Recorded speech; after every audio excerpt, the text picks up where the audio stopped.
Vipin Kumar ji, greater Noida से। राधे राधे।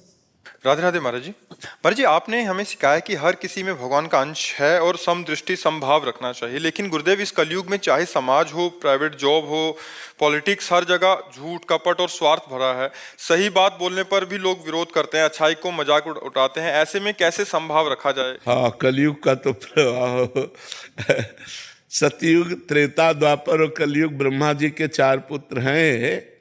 तो ब्रह्मा जी ने चारों को बुलाया और सतयुग से कहा, बेटा हमने नरक बनाया है। ब्रह्मा जी का ही तो बनाया हुआ है ना, रचना तो सब ब्रह्मा जी ने की। हमने नरक बनाया है। तो उनका पिताजी, हमारे राज्य में कोई नरक नहीं जाएगा।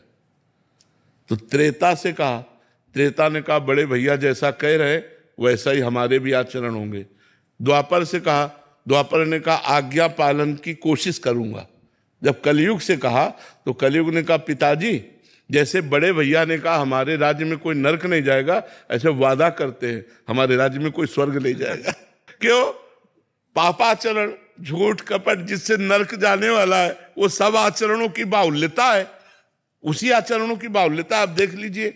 शराब पीना, मांस खाना, पराई स्त्री से व्यभिचार करना, जुआ खेलना, झूठ बोलना, हिंसा करना, ये सब बाहुल्यता है।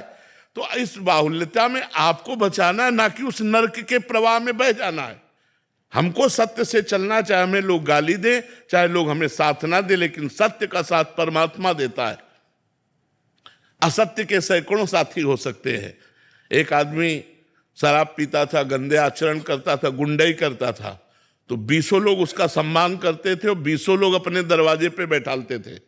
और जब वो हमारे सामने आया और उसको जो हमने शिक्षा दी, तो उसने कसम खा के सब छोड़ दिया। तो अभी पीछे आया था, उसने कहा कोई पूछता भी नहीं है हमको। बोले जिस गली में जाओ तो कोई पूछता नहीं, सब विरोधी हो गए, हमारे साथी सब विरोधी।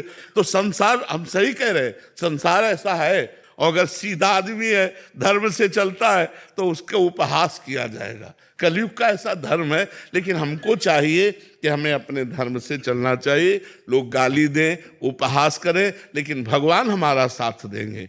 सच्चाई से चलेंगे तो हमारा मंगल हो जाएगा, बुराई से चलेंगे तो हमारा नाश हो जाएगा। धर्म से चलोगे तो सही ढंग से चलो, अधर्म से चलोगे, ज्यादा उपद्रव करोगे, पुलिस मार देगी तुम्हें, या तो विविध प्रकार से आप रोग ग्रसित हो जाओगे, नष्ट हो जाओगे। तो हमें लगता है धर्म से चलो। मनुष्य जीवन बहुत कीमती जीवन है, इससे भगवान को प्रसन्न कर लो, इससे परोपकार कर लो, इससे समाज की सेवा कर लो, राष्ट्र की सेवा कर लो। इसलिए हमें मनुष्य शरीर मिला।